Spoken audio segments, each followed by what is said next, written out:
YouTube,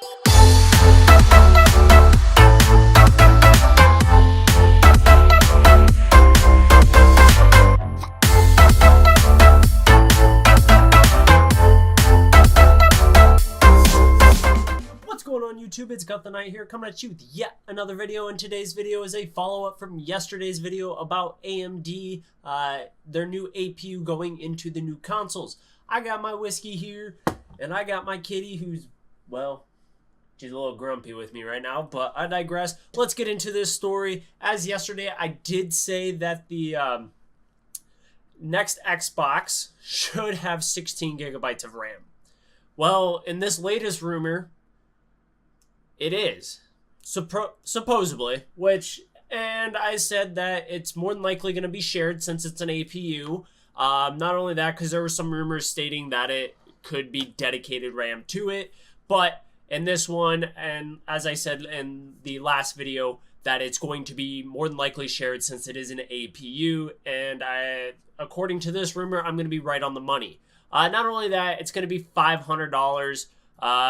It's going to be released here in 2020. I'd have to look. Supposedly there was a release date leaked as well, but I have not seen it. The biggest thing that I really like to see here is look at the storage, guys. A 1 terabyte SSD.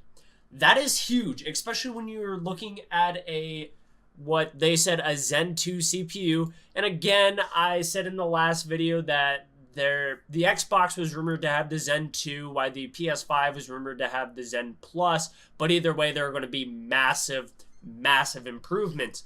Now, they're saying custom Navi chip at 12 teraflops of performance.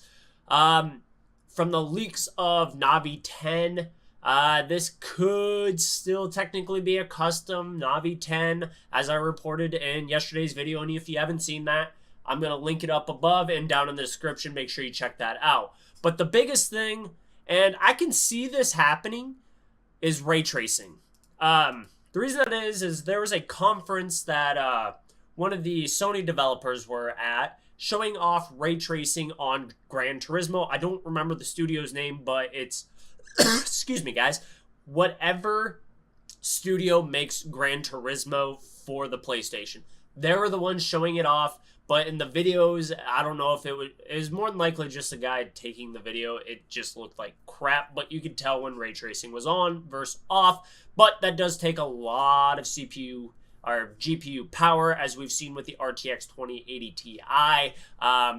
It's hard, especially when we got into this pixel race of 4K, and apparently now with some leaks about 8K, well, 8K TVs are here, nobody has them. Oh my goodness. They're trying to take us forward by going backwards. I personally, yes, watching all the videos that I have seen on ray tracing, I can see ray tracing, but when they're playing it in the moment, like just hauling through the game, moving around, I don't see too much of a difference between ray tracing and non-ray tracing when you're moving around. I see more of a difference going from high to ultra when it comes to stuff like that. But this is also a year away where ray tracing could also be a little more, as we would say, readily available, and especially if the consoles are going to have them, game developers are more than likely going to use it at this point. So they also released another, as I've actually covered it before, Lockhart.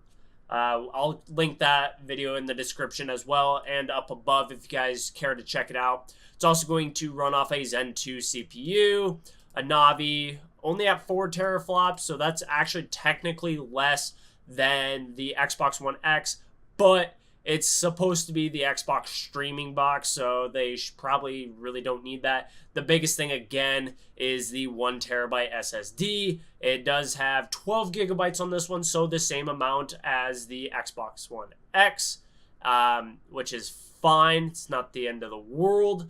Not only that, let's see here, DirectX, ray tracing again. Everybody needs to understand that Microsoft is helping NVIDIA with the ray tracing implementation. So saying that the next Xbox is going to have ray tracing is not that far off. So what do you guys think of these specs? That streaming box for $250 I think is going to fly off the shelf. Obviously, personally, I'm going to buy the Anaconda just because I like the power. I like physical media. Unfortunately, it does seem like they're trying to completely take away physical media since PC hasn't really done physical media in years. I think that's what the consoles are trying to get away from too. So this next Xbox is probably, the streaming one is probably going to be very good at, as long as you have good internet. But I want to know what you guys think in comments down below. Are they going to have ray tracing? Are these specs right? Are we going to see it in 2020? I want to know your guys' thoughts down in the comments down below. Now, if you like this video, liked it. If you dislike it, dislike it. If you're not subscribed, subscribe and hit that notification bell so you can see my pretty face every time I post a video. So, this is Got the Night, guys, signing out.